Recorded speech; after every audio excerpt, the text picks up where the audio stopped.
Master. That's recording. Oh, sorry. People are just going to think you hate me. I abuse you. I abuse you when the recording's not on. Yeah. You right? Yeah. Yeah. You? Yeah, I'm good, mate. I'm good. I just I got day off tomorrow. Going for a curry with a few of the boys from work tomorrow night, which would be nice. Played football last night with a bunch of people from work. Nice. Again, that's the third time we've done it. Been bowling lately? Oh, you have not. But the challenge is still there, mate. We still need to have our third game. Yes, we do. I'm up for it. I've been practicing secretly. Are you actually? Nah, don't need to. Don't need to. They call me Sammy Tempin. They don't. But They should. They should. and I forgot to mention last. I'm off on holiday this weekend. Yeah, you just literally said that to me. Yeah. I'm organising podcasts with you, and you're like, can't that day? I'm flying out. Yeah. I'm going on holiday soon. Where are you going? Going to Riga. Going where? Riga. My geography's not the best anyway. Latvia. Don't know. No. Is that Spain? Eastern Europe. Sort of thought. Nice.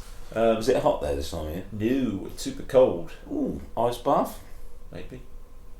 But yeah, no, it's just a couple of days away in Riga.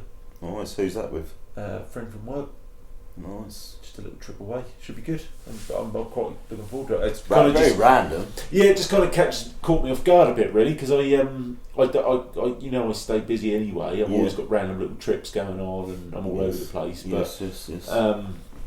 yeah, and then I realised literally Monday this week, I looked at my work diary and I was like, oh shit, I'm going to Riga this weekend. Yeah. And I was actually down to be working this weekend, so I had to do like a quick shift change with a couple of people and get it all sorted. And Very tomorrow, unorganised. yeah, he's quite. You need to get more organised. Yeah, I do. You're right. But yeah, I've got to go get some. I'll show you how. No. So I have to go get some euros tomorrow and get some things packed and ready to rock and roll for a couple of days in Riga. Riga. Nice. Yeah. I like that. We sort of bounced off each other then. I don't know, I'm tired, Jack. I don't know what I'm talking about. Tired, Sam? I was tired. Tired of your shit. How's the dip this morning? That was good. Yeah. Yeah. Early mornings are taking their toll a little bit, I think. I've done -1 outside the water. I don't know what the water was, but that was chilly. Has Steve not been taking his temperature gauge down there? I didn't even know he had one. Do you remember earlier in the year he was regularly checking? Oh yeah, that's right. Yeah, no, he might have done. I don't know. To be honest, all I was concentrating on this morning was survival. Was it waves again, was it? No waves, but that was super cold. I even said to my mum on the FaceTime mum in the mornings, and I said to her, I don't recall it being that cold throughout the whole year. It must have been at some point, but yeah, I mean, I definitely think my dip in the Tyne at the weekend, that felt like the coldest I've ever done. Yeah, I mean, I do like the cold water plunges at Aqua Springs. They're pretty cold. Yeah. But dipping in the Tyne, that just felt like something else. Yeah. Well, the weather, it made me laugh because I remember this from the year-long challenge as well. Yeah. But random strangers online send me weather warnings when they get up. They must be worried that they obviously know we're going into the dip. Yeah. I'd rather not know, to be fair. But I do appreciate the concern. Yeah, but it's nice that people do feel. Yeah, like that, definitely. Yeah, there's weather warnings apparently saying how cold it was and everything. But it's not just the cold. There was frost and everything in that year-long challenge, but I don't remember that bit of coldness in the air. There's definitely... No, it feels a bit different. When I walked out of the flat this morning and down the steps, I noticed in the hallway how cold it was outside. You could essentially see me breath in the hallway of the flat. Yeah, it was cold. But you get far more benefit from the water. So. Well, I'm finally coming back down tomorrow. I've just been doing showers the last few days and whatnot, but... yeah, I'm going to get down there tomorrow morning, day off, start the day right, mate. That's it. It's 6:30 tomorrow, isn't it? Yeah. Looking forward to it. Yeah. So who have we got coming on today, Sam? We've got Mick, who's in a fellowship that I'm in. Yep. He's got 24 years sobriety. He talks... well, we've already had him on, haven't we? Sorry to rush you up. Sorry. Yeah, we just had him on. We just had a chat with him, and he spoke in the interview about his 24 years in sobriety. Yeah, amazing story. Incredible story. Lived in the East End of London. Was an ambulance driver there, which I'd imagine, even though the ambulance drivers are busy here, can you imagine what it's like in London? He explained a bit in it, like what was going on in that. His drinking, how it got out of control, his life now. He's 24 years sober, but recovery has still thrown hurdles at him. He's been told he's got the early stages of dementia, which is obviously a devastating thing to hear, but he's taken it in his stride. He's still at meetings, he's still talking to people, and he's not once even thought about picking up a drink, even with devastating news to that, which is testament to the programme that if you work it, it works for you. Yeah. You know what I mean? And I think I just wanted to sort of point out we covered quite an important point around kind of having good people around you who pick out. Yeah. What was it we were talking about? People who identify when you're doing something wrong. Yeah, like you got a sponsor. You have a sponsor in recovery, and it's so important. It's no coincidence that when I was drinking and taking drugs, I was hanging around with people and drinking and taking drugs. Yeah. Now I'm in recovery, hanging around with recovery, and that goes for all aspects of life. If you look, there's, I'll get myself in trouble here, but there's, like, say, shit mums that go out drinking every night, and I don't mean to, I'm not picking on anyone, but there is like a group of people that go out, they've got kids, and they go out every single weekend and let nan and granddad look after them, but these mums all hang around together because it makes them feel better about their own behaviour. You get people that take drugs and that, they all hang around with each other because it makes them feel better about their behaviour. Do you know what I mean? When your circle of people, their behaviours are how your behaviours are, so you should always take note and check in your circle every now and then. Do you know what I mean? I find it very beneficial to be around people who call me out when I'm slipping, or whether I'm doing something that's bullshit, or playing up, or I'm wrong, or I'm showing signs of like negative behaviour. For me, I find that really beneficial. I used to not, and I think quite often you put up like barriers and walls, and you respond negatively when someone criticises something you've done or pulls you up on something. But I think it's so important to be humble and to accept these sort of things, take them on the chin, and look to try and adjust and make yourself a better person. Absolutely. No chips on the shoulders. No, exactly. You know what I mean? Not holding on to resentment and just letting go. If you that's another thing that the program teaches, and we talk about it in there as well. If you hold on to resentment, then you're only damaging yourself. You need to. That's why people say check a list every day in recovery and check on what resentments you got and put them to bed. And if you owe an apology, then do it. I said to when we stopped recording, there's an old saying that no man ever died from a snake bite. It's the venom that passes through the veins after the bite, the bit has taken place, and that is so true. And another thing I said to you was, if you're angry and holding on resentment to someone else and they've pissed you off and they've gone off and living their life and you're still sat there angry, it's like drinking poison and expecting that person to be affected by it. You're only damaging yourself by holding on to resentment. So that's one thing recovery teaches you, is to let these things go. Do you know what I mean? And not sit with it, not hold on to it, and move forward. Mick's a great bloke, and that was a great story. Brilliant story. Very inspirational. So enjoy the episode, and as always, like and subscribe, YouTube and Spotify. Add me or Sam on Instagram. I am at JackieBoySheb. I am no, I'm not. Why do I always find it so hard to do this bit? Sam is I am at dare_2_dip. Add yourself to the Facebook group Dare to Dip, as we're in the middle, well, not quite the middle, but we're well underway, the Dare to Dip December. Yeah, over a weekend now, 8 days. Lots of people getting involved. It is super cold down there, but people are reaping the benefits of it this month. Cold water therapy goes without saying. You don't need to say it's super cold down there, Jack. Sorry. Just for the listeners, I'm not even going to get into It's super cold down there, guys. Stop it. Right, like and subscribe, add us on stuff, enjoy the episode. Peace out! And there we go.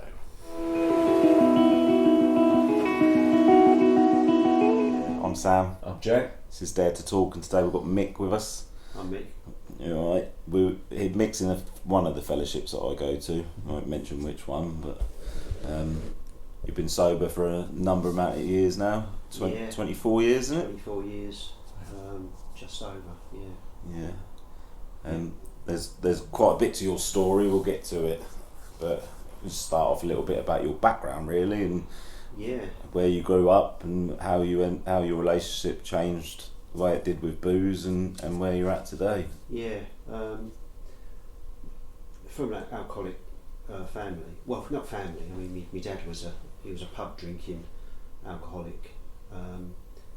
We lived in London, not far from West Ham football ground as it was. I was at Upton Park. Yeah. In fact, you know, I remember hearing the crowd roar on a Saturday. You could hear the crowd roar, which wasn't very often because I didn't score really But so he wasn't a bad man. You know, he wasn't a violent drunk. He was just very placid, but he drank. You know, and he wasn't there. And so that was what I do remember, which I didn't think it actually mattered. Well, not mattered, but I didn't think it was so significant. Was one of my earliest memories was, and I remember holding the sides of the cot, so I couldn't have been that, just probably walking, you know, toddling, and hearing smashing crockery, and my mother used to scream and bawl and throw it, not at him, but she'd throw crockery and in fact I had more resentment to her because he was so quiet. It seemed to me as a little one that it was her causing the problem, but of course it's not. You know, now in hindsight, he drank all the, you know, he worked at the docks, in the London docks, and he had 3 jobs actually. He had a couple of part-time jobs, which I realise now was to fund his drinking, you know, to give him more drinking money. But we never saw any of it, you know, and we never saw him. He was like an absent father. He was either working or in the pub, you know. But I just remember, you know, I don't know whether that had anything to do with it. Probably not. I think not. I think it's just the way I was born. It was, you know, I just had that not fitting in, you know. In fact, one of my earliest memories was being in what must have been nursery school, and seeing all the kids running about, playing and being like little kids, and I had this thought, I'm not like those people. I actually remember that sentence, I'm not like these people. Where that come from, I don't know. And I didn't want to be with them. It wasn't, I wanted to join in but couldn't. It wasn't for me. I was a loner, you know. And of course that followed me through growing up. You know, I'd have one best friend at school, whereas others would be in a group, you know.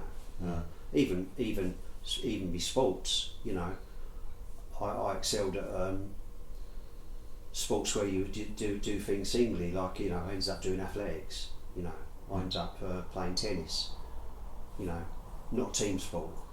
I just couldn't, I didn't have that I don't think I had that So it's sort of like social anxiety sort of thing. No, I wouldn't say. Probably a bit of that, Yeah. social anxiety. More, I didn't have the framework to work with. You know, my eldest daughter's got Asperger's. Okay. And you know, looking back, my symptoms are very similar to hers. Whether that is the case or not, it doesn't matter. You know, I'm here, sort of thing. Yeah. But I didn't seem to have the sort of tools to be a social person, and I wasn't interested. It didn't bother me, you know, because as I grew up, and then, you know, went out into the big wide world, that's when that was a problem, you know. And I'd started drinking at about, I'd had a few tasters as I was growing up, but it wasn't like an epiphany. like I've heard some people in recovery say they had the first drink and they was gone. It wasn't like that, you know. I probably drank normally, for, you know, till I was about maybe coming up to sort of 20. Yeah. But having said that, by the time By normally, do you mean you could give or take it? Like, by the time I was 20, I was having a drink every day. yeah. When I left school, it was school. You know, there was a party or again a couple of close friends I'd go to the pub with. But it wasn't like I couldn't get out of the pub, or I was dying to get back in there again. So I probably had a little period where I was what you might call a normal drinker. Yeah. But by the time I was about 20, I had to have a drink. I didn't realise it. So I had to have a drink every day. I had to drink every day, but it would only be like after work. I'd have 2 or 3 cans, or coming up the weekend maybe 4. You know, because you know it wasn't a problem. You know, I wasn't getting into any trouble. But now looking back, that was alcoholic drinking, because on the odd occasion when I said to myself, right, I'm not going to go down the offie tonight, I would wait and the offie closed at 9 o'clock, and I would wait, and 8:30 had come and I'd start getting antsy. 8:45 had come, and then 10 to 9, when I had 10 minutes left, I couldn't do it, and I'd leg it down the offie and just squeeze in the door and get me 3 or 4 cans. So it wasn't big volumes, but there was a dependency. That's you know. Yeah, yeah, it is. Yeah, I mean, I could go 23 and a bit hours without it, but I had to have it. Yeah. How old were you at this point? About 20. Yeah. So. Yeah, Wow. about 20. It's very young. Yeah. Gosh. But you know, I wasn't like me own. You know, another thing that sort of put me into a false sort of sense of security about it was obviously with my dad's background, I'd always said to myself, I'm not going to be like him. You know, he always drank till he was pissed. The police would bring him home from the pub on his bike. He'd fall off his bike, smash his face in, pissed, and the police would bring him home with his glasses all smashed. You know, that was a regular occurrence. I wasn't going to be like him, and I wasn't. You know, I was just doing it differently. Yeah. You know, and so it went on. You know, and one thing which it's my sort of story, is you know, as time goes on, you know, you get hard knocks in life. You know, it might be a relationship breakup, it might be a problem at work and you've had to change jobs, whatever. I would definitely drink on those things, and then my volume would go up, and then maybe a year later something else would happen, and you had to step up another volume, and I mean it's a progressive illness. Yeah. But I can sort of look at sort of some markers in my life and think, yeah, I really started drinking heavily from that point. Because you know, maybe I was justifying it because, you know, I was in a bad place. But then once I jumped up that level, then that was the level I was at, and it crept up, you know. But I mean, I was what you'd call a functioning alcoholic. Still going to work and stuff. Well, till about, I suppose, about a year before I come into the fellowship. I was a functioning alcoholic, you know. but the years leading up to the last sort of 5 years were a bloody nightmare. Unmanageable. It was just holding it together, you know. I used to work.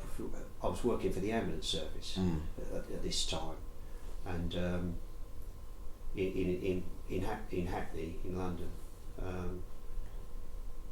So it's busy, you know, and it was just hard. It was just hard to do. I mean, if I was on earlies, I'd be driving in with it in my system. If I was doing a late, then I'd come on at 10 at night and work. No, doing a night rather. I'd come on about go on duty at 10 and go through the night, and that's probably one of the worst shifts because I used to drink after every shift. You know, I'd have it waiting for me in the fridge. I was very well organised. Yeah. You know, I mean, my rest days it was 24-hour drinking at that stage. What was you drinking at that stage, and how much? Like I say, leave days, which could be 3, 4, 5, 6 days leave after a big block of nights. It'd be 24-hour drinking, as much as I could get down my neck. Yeah. I'd actually set my alarm clock. I'd drink till I was ready to fall over, and I'd set my alarm clock for 4 hours to wake me up, because I would not miss an hour drinking time of my time off. You know, I wanted it. You know, I was totally gone. But when I was working, I'd have to rein it in, obviously. Yeah. And I'd be working, you know. Did you have withdrawal side effects on the shifts you worked? Towards the end, Yeah. I mean, I suppose I would drink if I was working, like coming from a shift. It'd be 4 supertenants laced with cider. Yeah. That's the minimum, you know, which is, I mean, I don't know how I used to drink the stuff. It was like pissing engine oil. You know, I put cider in it to take the nasty taste away. Yeah. But it did the job. Yeah. You know, I used to buy. I bought my alcohol by the specific gravity on the can, not what it tasted like. Yeah. You know, it did the job. You know, so I got it down. You know, with ice cold out the fridge, so it wouldn't taste so bad. But it got harder and harder to hold it together. You know, lates were terrifying for me, because I'd go in and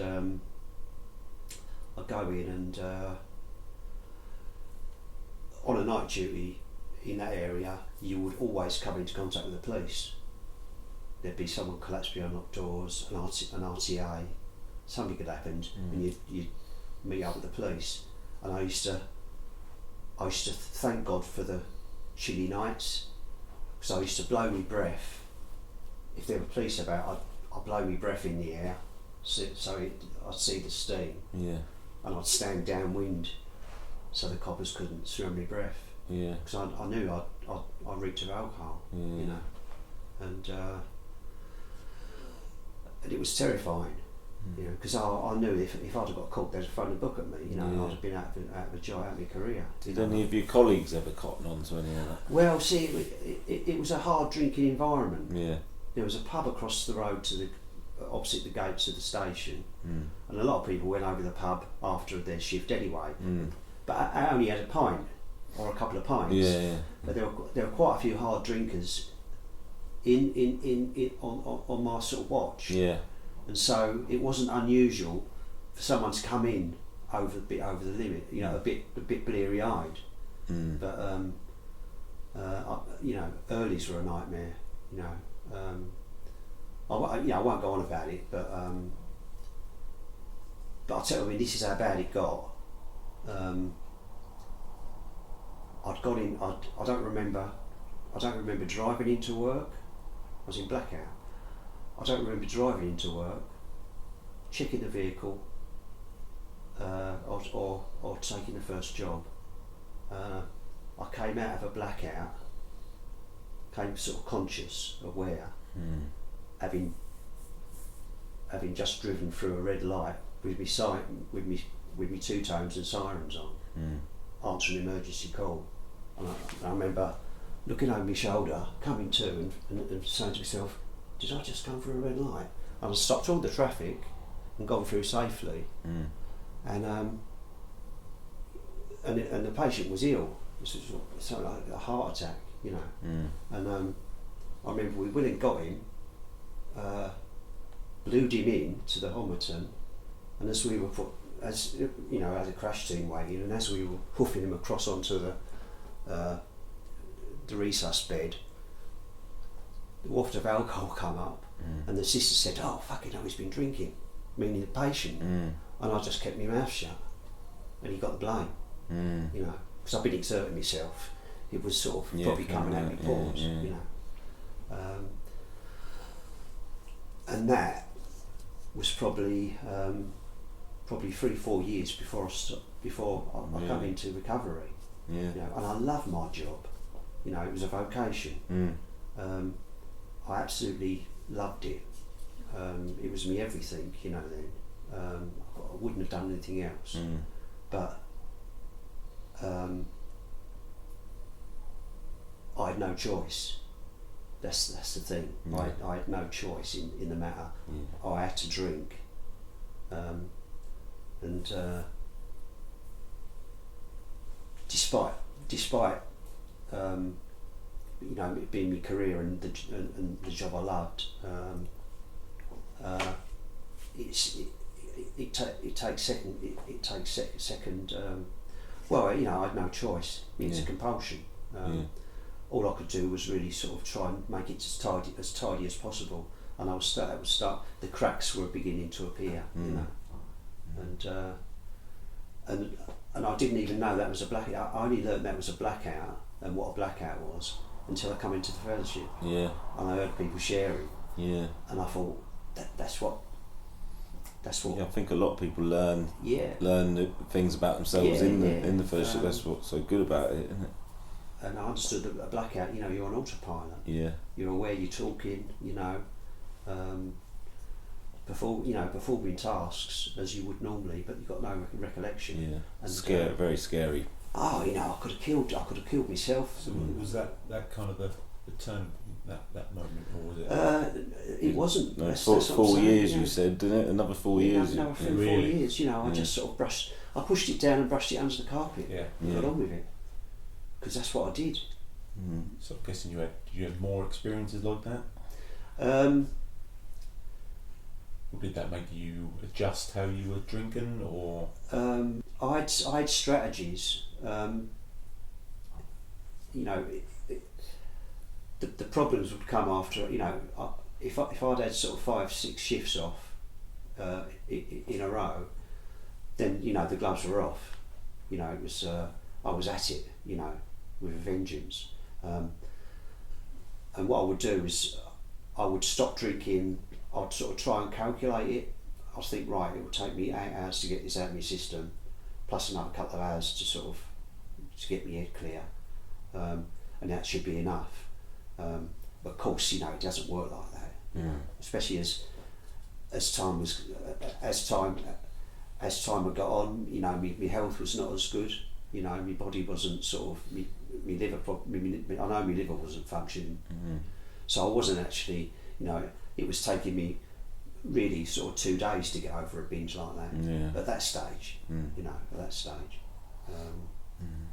and I remember I'd have the shakes, obviously, and I used to buy a bottle of, whether it did any good I don't know, but this is my head, you know. Really, if anything, I should have tried to get hold of some diazepam to control the shakes, because, you know, and we had them as well. We had diazepams by that stage, you know, in the paramedic packs. But I never went down that route. But I used to buy... Probably a good thing, because there's actually a programme I watched the autopsy of, and it's all these celebs that they do the autopsy of, and 9 times out of 10, like all Elvis and that, all had diazepam mixed in their system with drugs and alcohol. Drug, is it? No, it's lethal mixed with other drugs as well, so definitely don't recommend that to anyone.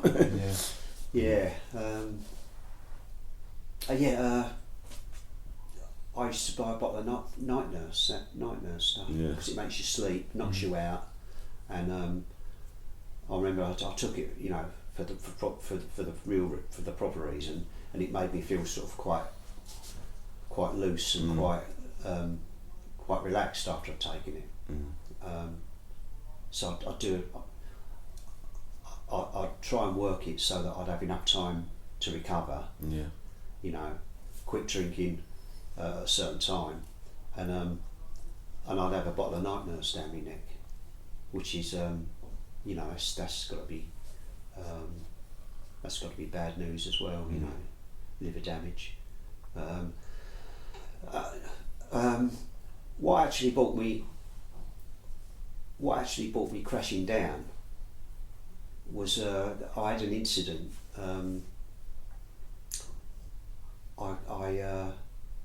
I was on a truck, you know, an ambulance as a crew, and we got a job over to. We got dragged out of our area, and we ended up in Hornsey, which is like it's sort of Tottenham's ground, and someone collapsed behind locked doors. You know, they obviously made a 999 call and then hung up. So they give it to us, collapsed behind locked doors, and we went up there. It was a sort of block of flats. A dark walkway, you know, with lots of front doors. Went up to this door, banged on the door, no answer. Bang, bang, bang, and there's a dog inside. It sounded big, like an Alsatian or something. So we thought, well, someone might have collapsed, you know, inside. So procedure is you get the police, because we're not really supposed to break in a false entry. Well, I have done. If I spied an old lady on the floor bleeding, you kick the door in, and it's justified. Yeah.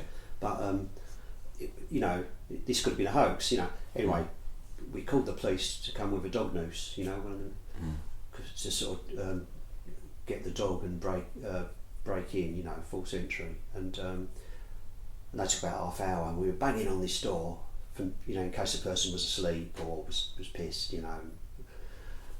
Anyway. As the coppers turned up, and one happened to be standing on either side of me, I banged. I said, I've been banging on this door, I'll give it another go. Banged on the door, and I saw someone come to the door, a shadow. And then the door was whipped open, and a fucking revolver in my face, a gun right in my face.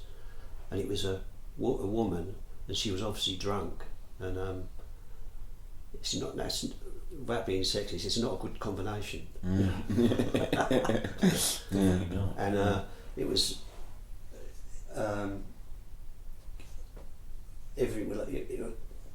weird.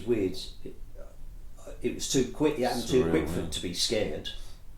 Too quick to be scared. It was bang. It was there, and it was slow motion. You know, and I thought, fucking hell, I thought my head's going to come off. You know. Didn't move an eyelid like that.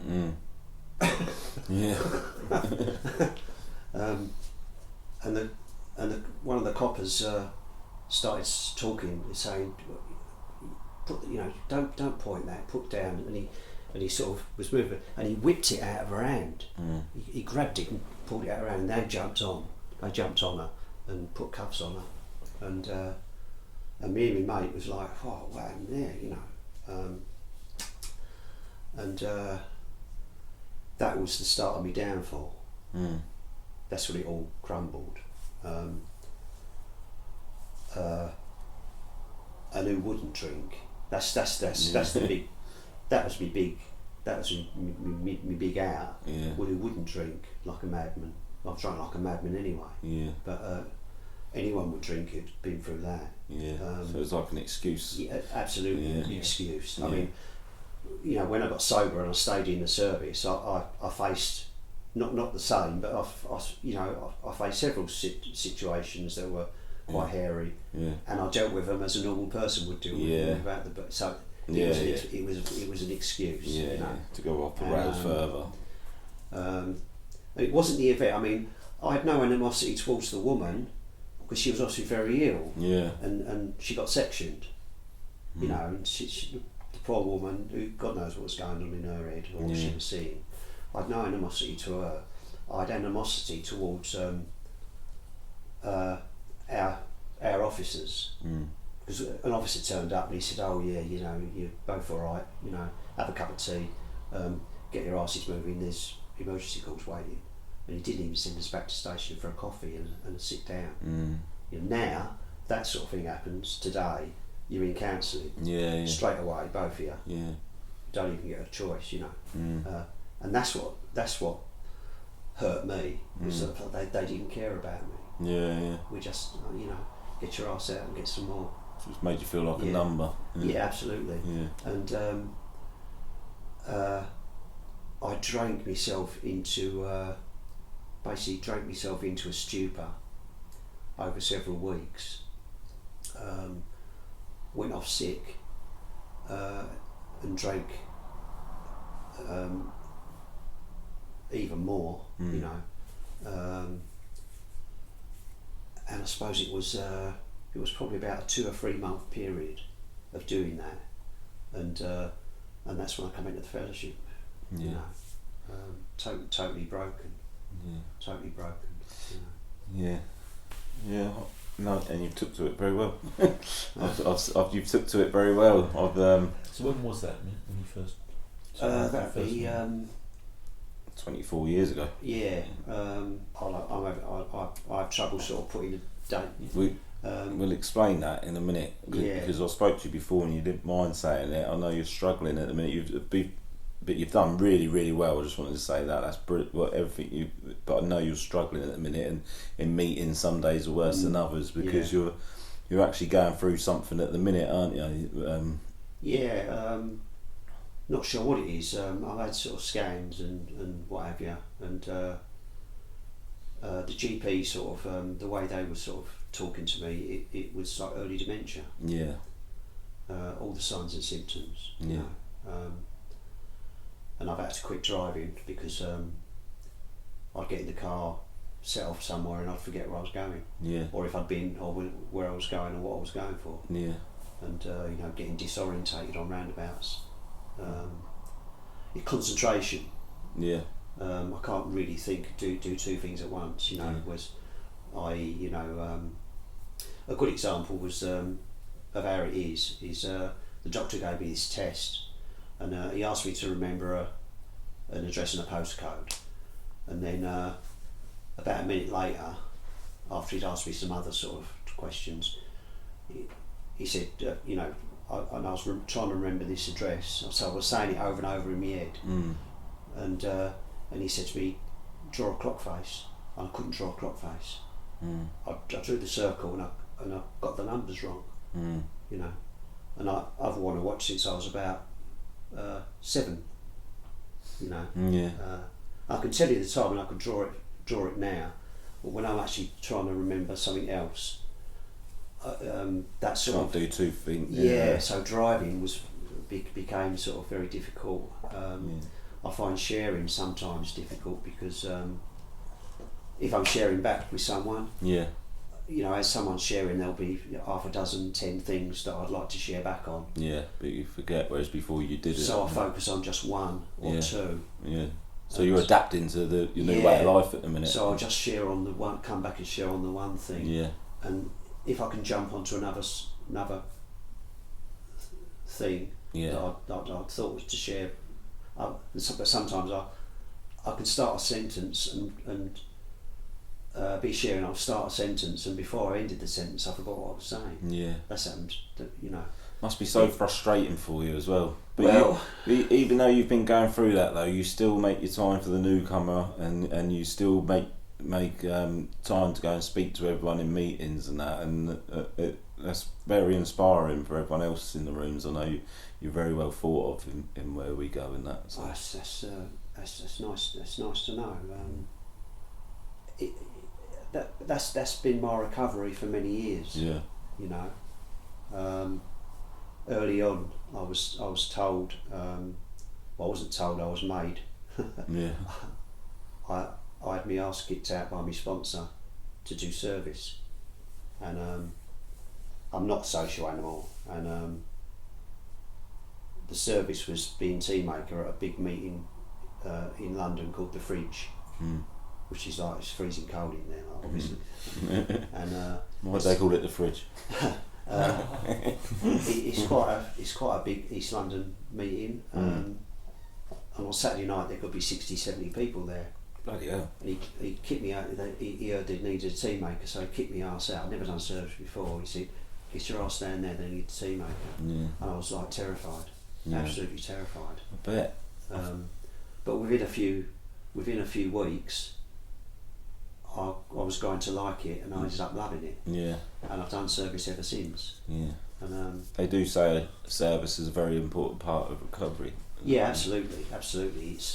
It's been good to me. Yeah. Confidence booster as well. Yeah. I suppose. Yeah, I mean, it broke down those walls that I had with the social sort of aspect. I mean, I'm never going to be naturally very good in those situations. Yeah. I still to this day can feel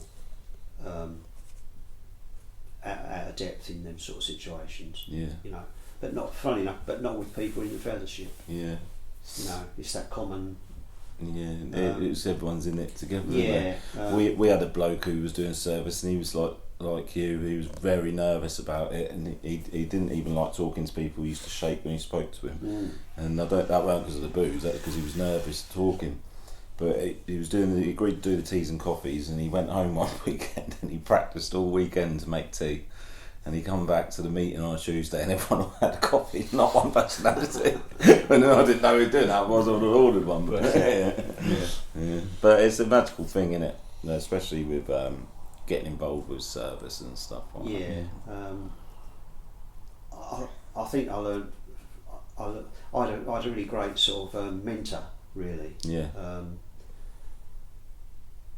He could see that he seemed to be able to see exactly what I needed, you know, and he used to, you know, he got me. He saw I needed that. He got me there. He'd say things like, "You might have heard me share about him before." Yeah, I have. Yeah. He was a funny fella. I think he was from like a traveller background. Yeah, because you weren't sure about him at first, was you? But you had your guard up, didn't you? Yeah, he was very bit like a second-hand car salesman. Yeah. You know, tacky suit, but Italian shoes. Yeah. Loads of sovereigns, shaved hair before it was fashionable. Yeah. Big lump as well he was. Yeah. And he was like a flim flam man. You know, fast talking for slow thinking people. Yeah. I took an instant dislike to him, but he persisted on giving me his number, and man saved me life. Yeah. You know, because I struggled in the first years. You know, the first 3.5 years I struggled in the fellowship. Yeah. You know. In and out. I'd say I was in. I always considered myself being in, but I never shared if I'd had a drink. I never shared. Didn't open my mouth. Not ready to be honest. Looking back now, that I couldn't put my finger on that one. I wasn't ready to be honest. Didn't want to be there, but knew I had to be there. You kept going back. And that's all I did right. I kept going back. Yeah. You know. And going back to what you said about honest, that is crucial to anyone's recovery. You've got to be willing to be honest with yourself. Yeah. Haven't you? Yeah. If you can't be honest with yourself, you've got no hope. No. And see, I am an honest person. I think I'm naturally an honest person. Yeah. And that's maybe why I didn't open my mouth. So I thought, I'm not going to lie. Yeah. I'm not going to say anything. But they knew. Yeah.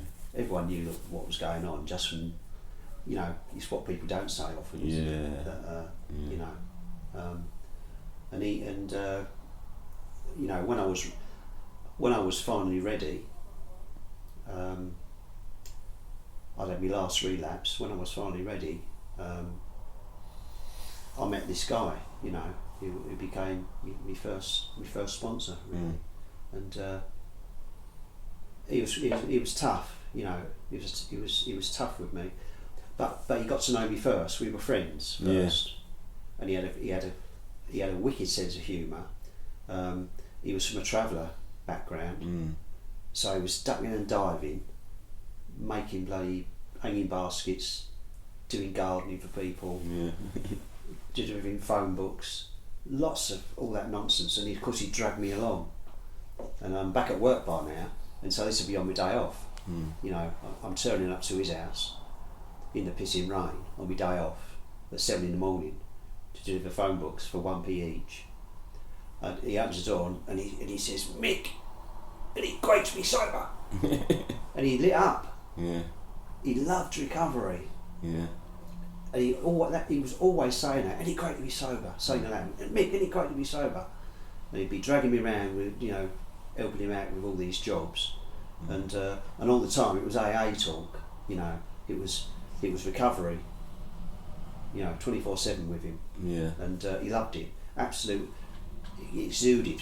Yeah. And I caught that. Then you want what they've got, don't you? I caught it. Yeah, exactly. It's contagious. Yeah. And having a sponsor is crucial as well. Yeah. My life's improved so much when I've got people, not just a sponsor, but people in the fellowship. You know, I share that in meetings. I always say, I use the example that David Beckham was a great footballer in the middle of the field, but he was even better when he had Alex Ferguson on the outside telling him where to go. You know what I mean? That's the same with a sponsor. I saw a saying once, and it said that my mouth lives right underneath my nose, but don't tell me when my breath smells. I need my mate to do that for me. You can. That's what a sponsor's there for, isn't it? Like, well, points out your defects of character. It gives an impartial view of a situation. Yeah. That's what I find. Yeah. Because we can point out each other's like defaults of character. And you can see it in other people. Yeah. But it's not so easy to see it in yourself. You need someone else to do that for you. 100%, mate. And that's something, I think, especially the last few years, for me, that's been quite important. The people who will tell me when I'm in the wrong, tell me when I need to make an adjustment, or I'm not doing something right, or they don't like something that I'm doing. Yeah. I respect that so much, and I know that, you know, it comes from a place of love. That comes from a place of love, and sometimes I have to kind of check my ego, because quite often, if someone criticises you or gives you constructive criticism or raises a point about you, your first response is to go, fuck off, you know, put these barriers up and walls. Yeah. But now I do find myself just sort of taking a breath reflection. And you reflect and go, no, they mean the best for me. They want me to be the best version of myself. And I think having people like that around you is so important. I think it just in anything really, it's good for your own growth, recovery. It's so healthy to have those sort of people. 100%. Yeah, you can't do it on your own, and that took me a long time to figure that out. I was always trying that stubbornness, a manly way to do it is try and take everything in your own stride and everything. It wasn't until I come into the fellowship and opened up about my mental health and everything that my life improved drastically, because other people open up and then you're in it together. Do you know what I mean? We've had chats before meetings and inside of meetings and after meetings, and lots of people in the fellowship. You tell each other your story and you gain a new bit of armour from it, don't you? From each individual's story. Yeah. I found doing my step, when I did my steps,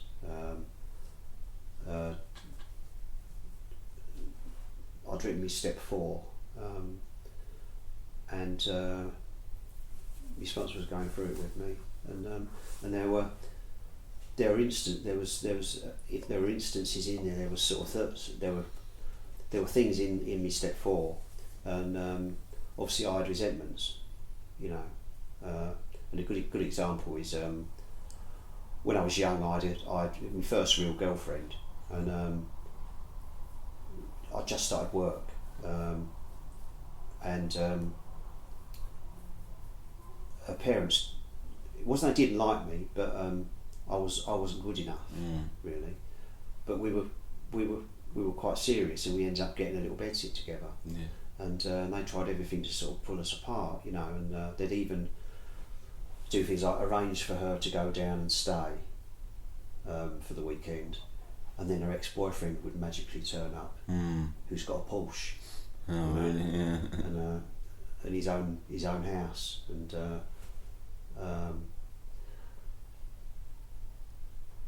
I really to me that was really sort of unacceptable behaviour. You know, I can only say, you know, if I've got a daughter, you know, I love her dearly. Yeah. Whoever she chooses, if she's happy, as long as you don't abuse her. Yeah. If she's happy, Yeah. I'm happy. You know, but you know, I did take umbrage to that. You know, they tried to get us apart, and they made all these schemes to sort of get us apart, and because that was in my step 4, and when I read it out and went through it with my sponsor, he said to me, well, they only wanted the best for her, Mick. You know, I was a toe rag from the East End. You know, I didn't have a pot to piss in. You know, this guy had a future, a good future, and you know, and they wanted to do the best by their daughter, Mick. You know, and I thought, well, I certainly wouldn't do that, but I get it. Yeah, yeah, I know what you mean. I get it.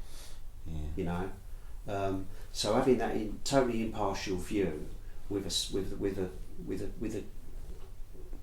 sober take on it Just gives you an extra option way to think about it. Well, doesn't that brick came out of the knapsack we carry around with all the bricks in. Yeah. That was one of the bricks, you know, that I had resentments, and that one came out, you know, just by doing me step 4. Yeah. And it was stuff like that. You know, I would absolutely see a situation in down one way, you know, and I'd get the different angle on it, and like you said, you know, once you've been in recovery for a while, you do learn to sort of actually sit back and think, hang on, let's take a breath then. Let's take a breath and consider that someone else's opinion is valid, different to your own and valid. You know, and quite often we develop these chips on our shoulders and carry them for a long time. we do, and that affects just how you respond to any sort of situation, and sometimes it takes an outsider to look in and see that you've got this and give you some criticism, and you know, it's quite a big step to sort of make yourself, well, you're checking yourself really. You're accountable for your own actions for the first time. You go, hang about, no, they're right. And you know, you take a deep breath and you go, right, well, I need to make some adjustments here to get this right. You need to make a lot of adjustments. I do. I'm not joking. That was harsh. For me, it's ongoing. Yeah. You know, depending on, especially, you know, with what's been going on with me recently. Yeah. Me sort of. I do lots of service, so that's a godsend, isn't it? Yeah. It takes me out myself. I don't have to think about that crap. Yeah. And I love my service as well. So it's a break from reality. Again, it's saving me bacon. You know, if I have got the service I've got, you know, the commitments around the meetings locally, I'd probably be really struggling with this. Yeah. Well, it just shows you as well how far you have come, because we've chatted before, and since that news would be devastating to anyone, and you used to drink a lot, but you haven't once thought about using that to change the way you feel through this. No, I've always kept close to AA, and especially if I've got something like this going on. Yeah. You know, it's, you know, a saying of mine is, you know, I used to run to the off licence, now I run to the fellowship. Yeah. You know, instead. Yeah. Well, I don't even think about it. Yeah. You know, because I keep me hand in at most of the meetings locally. Yeah. Even if I'm just standing outside. One thing you shared about, which I quite liked, I don't know if you want to talk about it, but how you got into the fellowship. Someone tried to nudge you in that way a long time before. That, It was it was my partner at the time, girlfriend. We didn't live together, but we'd been going together for a long time. And one day out of the blue, she gave me a starter pack, and I took it. I didn't know what it was, obviously. And I looked at it, sort of opened it, read it, and I was like, she might as well have slapped me in the face. Yeah, start pack for the fellowship, wasn't it? Yes, yeah. For AA. Yeah. And but weirdly enough, I didn't throw it in the bin. I put it in a drawer, at the back of a drawer, and forgot about it. And then several years later, you found it though. But that's the sign, isn't it? That's what everything happens for a reason. There's a reason you held on to that, I think. Yeah. And we ended up splitting up. And at the time, I didn't understand it. I couldn't think why, But I had my own flat, obviously, and but I'd always sort of, after me nights, I'd always sort of I'd have if I was going to hers, I'd still have a few nights at home. Yeah. For that. Yeah. But I'd spend the rest of my nights off around hers. Of course, I'd always turn up, looking like I'd been put through the ringer. Yeah. Stinking of booze. Yeah. And but she never, oddly enough, she never criticised me or brought the subject of drink up ever. Yeah. Ever. She probably just got why. me one of those. Yeah, it's probably why she must have been thinking, "Oh, he's got a problem here," but never spoke to you about it. And that's probably why it's such a shock to you when she'd done it. Yeah. Just quickly, I know you've got your scan on Sunday. We'll keep the listeners updated on how you're getting on and that, and maybe have you back on soon and let us know how you're getting on if you was up for it. Hopefully. What would you say to anyone that is struggling how you was back 24 years ago? What would your advice be to you at that age? Do you know what I mean? What, pre-AA? Yeah. What advice would you give your younger self now? I don't really think there'd be anything, that journey for me, those last few years of running up to coming into recovery, it was like being on a juggernaut. Couldn't stop. I know there are other things. There are agencies that you can go to. I don't really think that I wouldn't have gone. And that's for early recovery. I was in and out, shaking it all about. For the first 3.5 years, 1 foot in, 1 foot out. But I just kept coming back. Yeah. And here I am, 24 years sober. Yeah, amazing, mate. It got me. It got me. I had nowhere else to go. Where I knew I could connect with people, and I never doubt from the very first meeting. I never doubted that what the people were saying. I had a connection straight away. That was the thing. That connection. I never doubted that these people were making up stories or telling lies. I believed every single story, recollection, sharing. Yeah. And I knew I was in the right place. Yeah. But I'm just grateful. I hung around till I was ready for it. I kept going, kept coming back. Yeah. Thank you so much, mate. I, for one, am grateful to have met you and seen you in the fellowship and listened to your stories. They've helped keep me sober and other people sober, and you're just a great bloke, mate. So thank you for coming on. Really appreciate it. Thank you coming on. Thank you.